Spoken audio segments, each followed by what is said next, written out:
कराची में 3 मुल्की one day series की फैसला कुन जंग छिड़ गई। पाकिस्तान की टॉस जीतकर न्यूजीलैंड के खिलाफ पहले बैटिंग, 2 आउट हो गए। कौमी टीम में एक तब्दीली, मोहम्मद हसनैन की जगह फहीम अशरफ टीम में शामिल। कप्तान मोहम्मद रिजवान कहते हैं पिच बैटिंग के लिए साजगार है, इसीलिए पहले बल्लेबाजी का फैसला किया। क्रिकेट के दीवाने कौमी टीम की कामयाबी के लिए पुरजोश। Pitches look like different, so some look like dry to this, so we're gonna bat first, and we are preparing ourselves from 19th match as well. Babar Azam का एक और एजाज, वनडे इंटरनेशनल में तेज तरीन 6000 रन बनाकर हाशिम आमला का रिकॉर्ड बराबर कर दिया। चैंपियंस ट्रॉफी जीतने वाली टीम माला माल हो जाएगी। इंटरनेशनल क्रिकेट काउंसिल ने इनामी रकम का ऐलान कर दिया। फाते टीम को $22 लाख इनाम मिलेगा। रनर टीम के हिस्से में $11,20,000 आएंगे। ऊपर तलखे अंदर शीरो शुक्र। पेशावर में गवर्नर खैबर पख्तूनख्वा फैसल करीम कुंडी और वजीर आला अली अमीन गंडापुर के खुशगवार मूड में मुलाकात। 10 मिनट तक बातचीत। फैसल करीम कुंडी ने कहा शेर अफजल मरवत को भी निकाल दिया, उनसे हमदर्दी है। पीटीआई में क्या हो रहा है? आपकी हुकूमत ने अपने ही खिलाफ सवाबी में एहतजाज किया। गवर्नर के तंजिया मजाक पर अली अमीन गंडापुर मुस्कुराते रहे।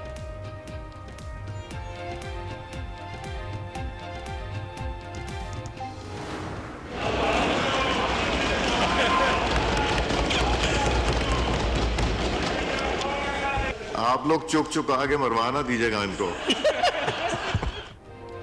कौमी असेंबली में शेर अफजल मरवत तवज्जो का मरकज बन गए। ऐवान में आमद पर हुकूमती अरकान और अपोजिशन ने डेस्क बजाए। शेर अफजल मरवत ने मजाक में कहा सवाल अपने दोस्तों से है कि मुझे क्यों निकाला। स्पीकर बोले ये सवाल नहीं था। पीटीआई अरकान खामोश रहे।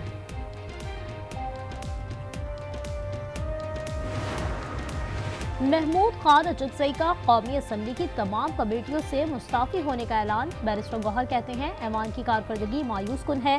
साहबजादा हामिद रजा ने कहा कि अगर ख्वाहिश है कि हमें आपसे टकराना है तो हम आ रहे हैं, तैयारी करें।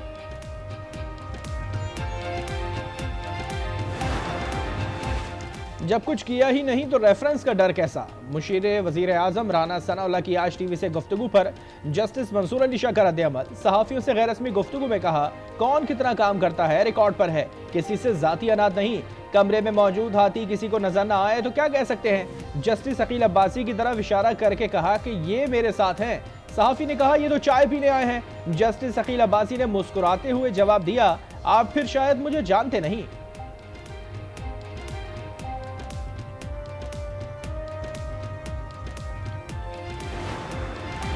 वज़ीर आला पंजाब, आर्मी चीफ और दीगर हुकूमती ओहदेदारान का SIFC के ग्रीन कॉर्पोरेट इनिशिएटिव का दौरा। ज़रूरी मंसूबों का जायजा।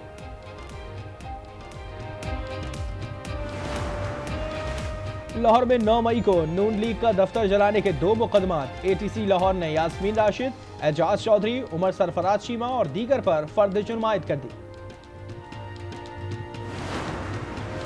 सेनेट ने इंसानी स्मगलिंग रोकथाम और तारकीन वतन तरमीमी बिल 2025 मंजूर कर लिया। वजीर कानून आजम नसीर तारड़ ने कहा बैरून मुल्क भीख मांगने और कश्तियाँ डूबने के बाद वाकयात की रोकथाम के लिए सजाएं सख्त और ट्रायल बेहतर कर रहे हैं।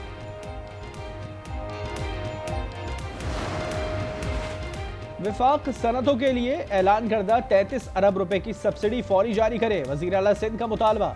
कहा सनतकारों की गैस में कमी शिकायत। मुराद अली शाह ने कहा विफाक से गैस के मसाइल पर बात करूंगा।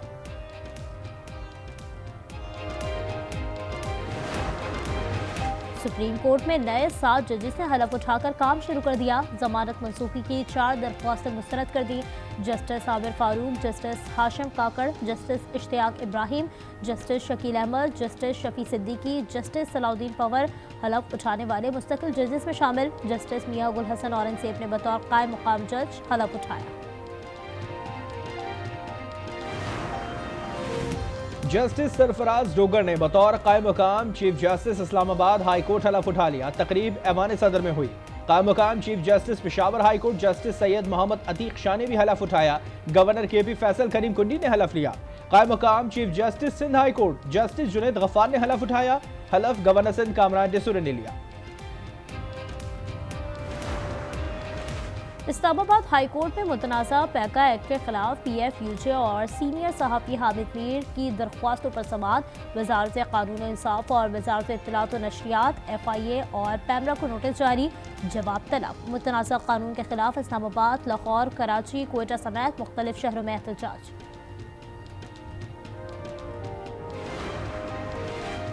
बलूचिस्तान में फिर दहशत गर्दी। हरनाई के इलाके शारग में कारकुनों की गाड़ी के करीब धमाका, 10 अफराद जाँ बहक और 6 जख्मी। जाँ बहक अफराद का ताल्लुक स्वात से है।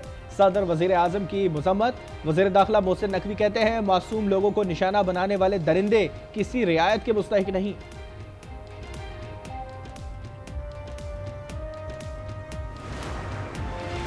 अमेरिका भारत मुश्तरका बयान बेबुनियाद है। तर्जुमान दफ्तर खारजा शफकत अली खान की हफ्तावार न्यूज़ ब्रीफिंग, कहा बयान गलत और इक़दार की मुनाफी है।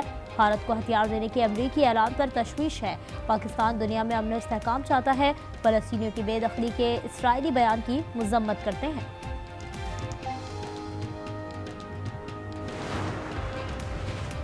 कराची में आए रोज हादसात के लिए हुकूमत समेत हम सब कसूरवार हैं। सिंध के सीनियर वजीर शर्जील इनाम मेमन कहते हैं हादसात के लिए किसी एक शख्स या इदारे को कसूरवार ठहराना दुरुस्त नहीं। गाड़ियों की फिटनेस से मुतालिक अहकामात नए नहीं हैं।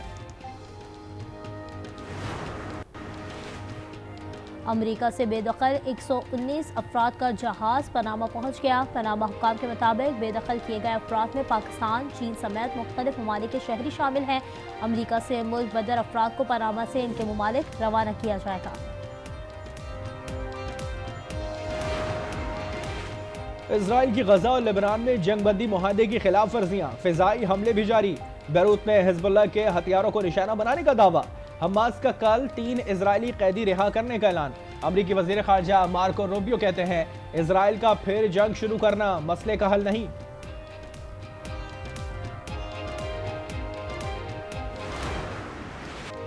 अमेरिका दीगर ममालिक में मुदाखलत बंद करे। एलन मस्क का दुबई में वर्ल्ड गवर्नमेंट समिट में वीडियो लिंक खिताब। हुकूमतें तब्दील करने के बजाय अपने मुल्क में काम करने पर जोर दिया। कहा पुरानी ब्यूरोक्रेसी को खत्म करना होगा। दुबई लूप मंसूबे का भी ऐलान कर दिया। दुबई लूप से 20,000 मुसाफिरों का सफर मुमकिन होगा। दुबई 17 किलोमीटर तवील ज़ेर ज़मीन नेटवर्क पर काम करेगा।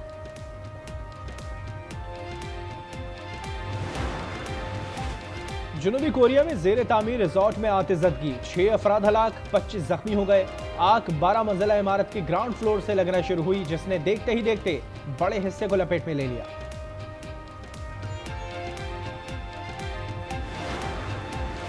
जापान में शदीद बर्फबारी, 13 अफराद हलाक, 173 जख्मी हो गए। सड़कों पर जगह जगह बर्फ जमा, निज़ाम जिंदगी मफलूज। कनाडा का शहर टोरंटो भी बर्फानी तूफान की लपेट में आ गया।